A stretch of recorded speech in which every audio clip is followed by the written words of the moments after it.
Fala pessoal, João Bernini, mais um dia aqui com vocês. Hoje eu vou falar sobre um assunto que eu tava vendo aqui no YouTube que tá um pouco ranqueado, que é a respeito de disciplina, self-discipline, né? Como desenvolver esses hábitos de disciplina? E eu vou ser sincero, viu? Eu não sou a melhor pessoa para falar isso para vocês, mas esse processo, essa série de vídeos que eu tô criando agora, é basicamente para catalogar minha jornada e ir conversando e, enfim, vai ser um documento. Eu falei no vídeo anterior, se você não assistiu, ou foram há 2 vídeos atrás, o Russell Brunson, ele é um dos caras que eu mais admiro aqui no digital, porque ele é mentor do meu mentor. E ele criou uma série, um podcast dentro de um carro, onde ele chamava os convidados enquanto ele dirigia para o trabalho dele, para a empresa. E nesse podcast ele criou com o intuito de melhorar a comunicação dele e o posicionamento dele na frente da câmera. E o meu objetivo aqui é exatamente esse, entendeu? Não só melhorar a minha comunicação, melhorar o meu posicionamento com vocês e é isso. Documentar toda a minha jornada. Hoje nós não temos editores de vídeo, é apenas o exército de um homem só e é isso. Ninguém vence o jogador a longo prazo, no longo prazo. Ninguém vence. O homem paciente conquista muito mais coisas do que aquele que é apressado. Porque a paciência é uma virtude e ela é treinável, mas ela é muito difícil de ter. Porque também envolve questões de personalidade, caráter, não diria que caráter, mas personalidades e sim, e gerenciamento de emoções. Por que eu falo sobre isso, cara? Porque ninguém vai te salvar, né? Normalmente, a disciplina para um cara ou mulher que queira vencer na vida é a única saída que a gente tem. Eu conheço inúmeras pessoas que desejam, sonham, querem uma vida extraordinária, mas não estão dispostos a se sacrificar. E por que ter disciplina envolve sacrifício? Porque, cara, imagina você acordar de 8 às 21 horas, você trabalhar de forma constante, contínua. Óbvio, né? Tem as pausas para almoçar, enfim, mas é você fazer isso todos os dias. Você é a soma dos seus hábitos diários. Lógico que é impossível que um ser humano construa um império do dia para a noite. Logo, o ser humano que dedica 1% a cada dia, aquela velha frase clichê, melhor 1% por dia, em 365 dias ele terá feito 365% a mais daquele que não fez nada. Então é nisso que eu acredito. No meio disso, no meio dessa jornada, desse tópico crescendo a respeito da disciplina, vem um tópico, uma linha de raciocínio bem interessante também, né? Que é o vício em dopamina. Tem um conceito chamado ghost scrolling, não tô lendo, tá? Não tem nada, é eu aqui raciocinando dentro da minha cabeça. Que é basicamente o ato de sentarmos e ficarmos scrollando a tela, sabe, viciados em vídeos o tempo todo. É igual quando você vai entrar no TikTok para fazer uma coisa ou ver uma notificação e você acaba passando 6 horas seguidas. Tá bom, eu exagerei um pouco, mas uma hora a mais. Você deixa de fazer aquela tarefa importante para ficar na frente do telefone viciado em ghost scrolling o tempo todo. E qual é o problema disso? O problema do vício em dopamina barata, ao meu ver, na minha percepção de ser humano, com base nos vídeos que eu assisto e nos tópicos que eu acompanho, né, científico, eu gosto muito de reservatórios de dopamina, é que você vai deixando um pedaço de si mesmo para cada vídeo que você vai assistindo. Você já parou para pensar que a nossa geração é a mais cansada? É a que menos se dá bem nos trabalhos? É a que menos presta atenção? Reclamam de tudo, têm preguiça de tudo, vivem cansados, falando por experiência própria. Não que eu seja uma dessas pessoas, Mas alguns meses atrás eu tava dentro de uma armadilha terrível, cara. Onde eu literalmente ficava scrollando a tela e depois eu ia trabalhar e não tinha mais energia para executar as tarefas. Por quê? É fácil viciarmos o nosso cérebro em pílulas de dopamina o tempo todo. Mas quando a gente se vê diante de uma tarefa, de um trabalho, de uma responsabilidade que não é divertida, mas ela precisa ser feita, nós acabamos caindo em uma armadilha de cansaço. A nossa mente, ela entra num estágio, sei lá, cara, parece que ela quer nos proteger do trabalho. É engraçado, né? Mas eu vi um meme um dia desse que aparece que a nossa geração, ela é alérgica ao trabalho. Somos uma geração de vagabundos, né? Esse era o meme. Daí eu fiquei pensando, caralho, velho. Como um problema que envolve um telefone e etc. pode acarretar em todas as áreas da nossa vida. E como é que a gente faz para driblar isso? Veja, eu não vim de uma família rica onde eu tenho grana para fazer o acompanhamento psicológico igual um Jerry, eu não tenho nada disso. Então eu precisei, no meio dessa loucura inteira, procurar métodos que me ajudassem a gerenciar um pouco do meu tempo e me autoconscientizar a respeito do uso demasiado de telefones. Eu trabalho na frente de uma tela, o meu computador fica bem aqui, e eu fico esse tempo inteiro na frente dele executando tarefas. A minha produtividade aumentou, a minha criatividade milagrosamente voltou quando eu reduzi o número de horas que eu fico na frente de um telefone me alimentando de dopamina barata e dei espaço para oxigenar o meu cérebro. Ou seja, enquanto você acorda de manhã cedo, a manhã ela é extremamente importante. Se você não acorda algumas horas antes do seu trabalho, você não consegue tomar um bom banho, fazer a sua oração de gratidão, tomar um bom café da manhã. Se você deixa para acordar meia hora antes do seu trabalho começar, ou na hora que ele começa, você já se levanta, já liga a chave, é como se você tentasse dar partida num carro, no inverno, de uma vez só, sem esperar que o óleo passe pelas engrenagens, entende? Isso ocasiona vários problemas mecânicos dentro do carro.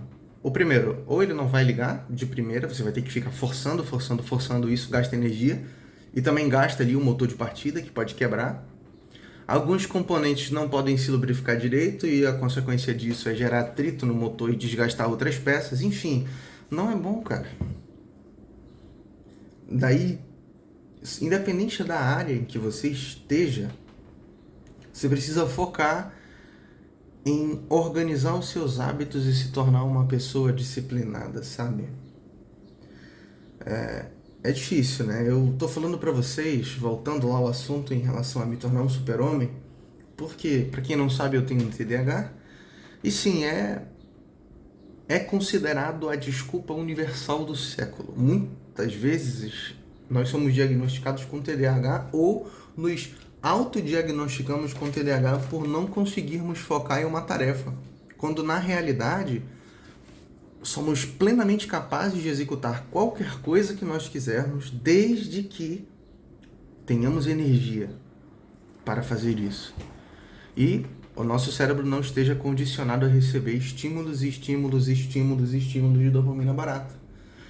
Eu ainda não mostrei um pouco da minha mesa de trabalho para vocês, por quê? Vou já fazer isso. Eu estou recebendo visita aqui em casa, então o meu escritório está reduzido a uma mesa aqui na sala, mas eu quero mostrar como funciona a minha mente, essa desorganização. Por quê? Eu trabalho fazendo as comunicações, né? Eu sou copywriter. E agora eu também estou me qualificando na parte estratégica, além de estudar outros projetos, enfim. Como eu faço para organizar tudo isso? Como é que eu não esqueço das datas? Como é que eu anoto as reuniões, as tarefas que eu preciso executar? A real, cara, é que tem que ser super-homem mesmo. Deixa eu mostrar como é que eu faço isso. Aqui é o suporte improvisado, onde eu gravo meus vídeos para vocês. Essa é a minha vista. Vamos lá. Esse daqui é o meu caderno de reuniões, beleza? Aqui eu coloco as reuniões, os dias, e aqui é um TDAH atacando. Esse aqui é o meu caderno de demandas, beleza? O que eu preciso fazer no dia. As minhas tarefas de semana estão todas aqui.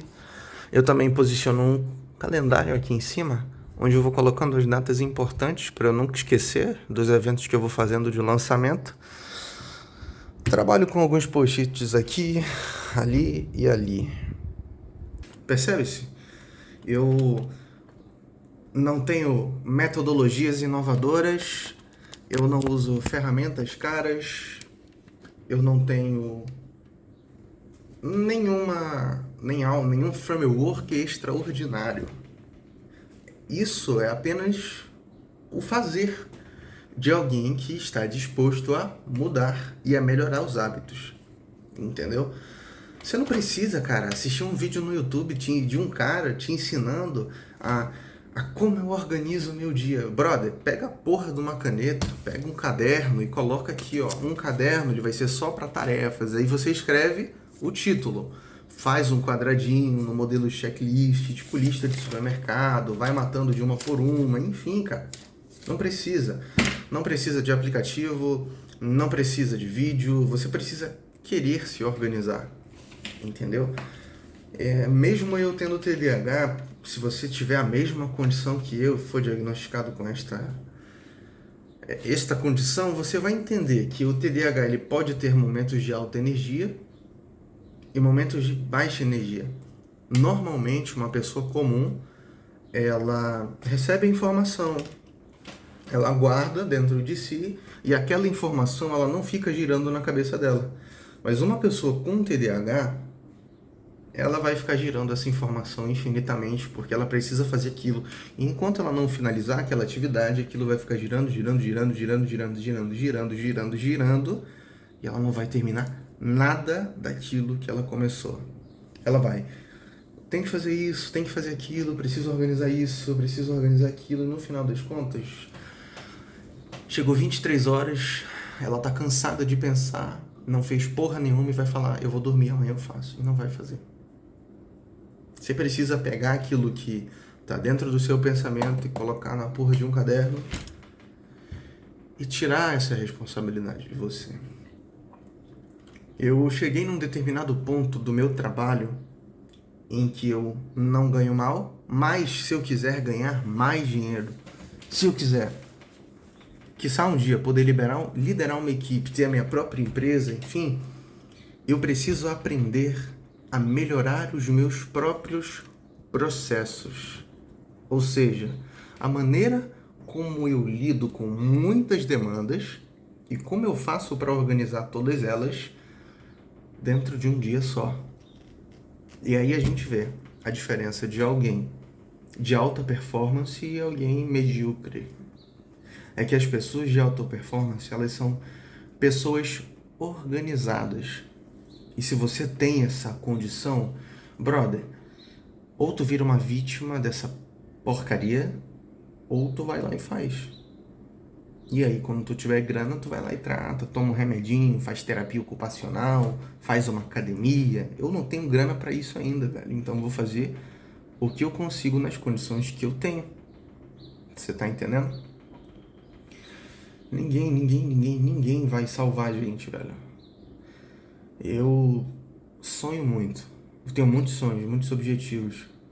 Eu sou louco pra ter um muscle car, né? Um Ford Mustang Fastback 67, um Impala, um Commodore. Eu gosto muito desses carros, mas eu não tô perto de conseguir isso no curto prazo nem no médio prazo. Por isso que eu parei de ficar pensando nisso o tempo inteiro e comecei a focar no longo prazo, 1% por dia, trabalhando as minhas habilidades e as minhas soft skills, que também é uma área extremamente importante. Você sabe o que é soft skill, né? Por exemplo, você é um bom administrador. Você é um cara que sabe administrar um negócio. E além de ser um bom administrador, Tu também tem uma boa oratória. A tua habilidade principal é ser administrador, mas tu também tem uma boa oratória. Tá entendendo? Daí tu tem as soft skills, que são habilidades complementares. Se teu objetivo é crescer na empresa, outro feedback que eu tive com o meu CEO é o nível de responsabilidade que você consegue ocupar. Veja, copywriter escreve, mas para o copywriter escrever ele recebe uma demanda, certo? Seja um copy de anúncios, de comunicação, de página de vendas ou de lançamento perpétuo, ele sempre tem as peças dele, ele vai receber aquilo ali. E existem dois tipos de copies. Aqueles que almejam o topo, que são os caras que vão abrir o painel de pesquisa diária, que é um hábito que eu estou desenvolvendo, que é tipo, você abre ali, ó, a performance dos anúncios, vê hook rate, vê CAC, vê CPC, vê CTR, e tenta entender, fazer uma engenharia reversa do porquê que aquele criativo funcionou, entendeu? E tem um cara que simplesmente só vai receber a demanda e vai estar confortável recebendo o que ele recebe e não vai querer crescer, e tudo certo. São pessoas diferentes, mentalidades diferentes e objetivos diferentes. Mas quem quer viver o extraordinário tem que se sacrificar. E no momento é isso que eu estou fazendo agora. Sacrifício é necessário. E ninguém vence o homem paciente no longo prazo. Ninguém vence. Se você desenvolve uma rotina, se você tem disciplina e tem muita sabedoria, muito discernimento para lidar com o longo prazo, com as expectativas que você gera, com as suas ansiedades de querer resolver os problemas, de querer gastar dinheiro, cara, no longo prazo você vai vencer. Não tem nada que te impeça de vencer. Nada. Imagina, velho. A consequência do trabalho bem feito e honesto é o crescimento. É impossível, cara. Impossível, tanto do ponto de vista subjetivo quanto do racional. Se você se esforça em determinada ação, você vai masterizar essa habilidade. É igual você exercitar um único músculo. Se você exercita um único músculo todos os dias, de uma maneira constante, com rotina, esse músculo vai crescer. E é assim para qualquer área da nossa vida. Qualquer área. Se você quer ter uma boa oratória, você precisa ler mais livros, se comunicar mais. Se você quer melhorar suas habilidades na frente da câmera, você precisa postar mais vídeos e gravar, interagir com as pessoas. Você quer ser um bom copywriter, você precisa escrever mais, um bom gestor de tráfego, fazer mais anúncios, e é a matemática, velho, do crescimento. 80-20. Mas existe diferença entre você só executar ou você pesquisar, estudar e executar. 80% de pesquisa, 20% de execução. Eu tenho tentado implementar isso na minha vida com inteligência artificial, mas isso daí fica um tópico para outro vídeo, porque se deixar, a gente vai passar mais de 1 hora aqui trocando uma ideia, beleza? Então é isso. Espero que você tenha gostado do vídeo de hoje. Deixe o seu like, deixe uma sugestão de vídeo aí no comentário. Vou deixar o meu Instagram aqui embaixo, então segue lá, beleza? Eu sou o João Bernini e esse é o nosso 4º ou 5º vídeo documentando a jornada, beleza? Tamo junto.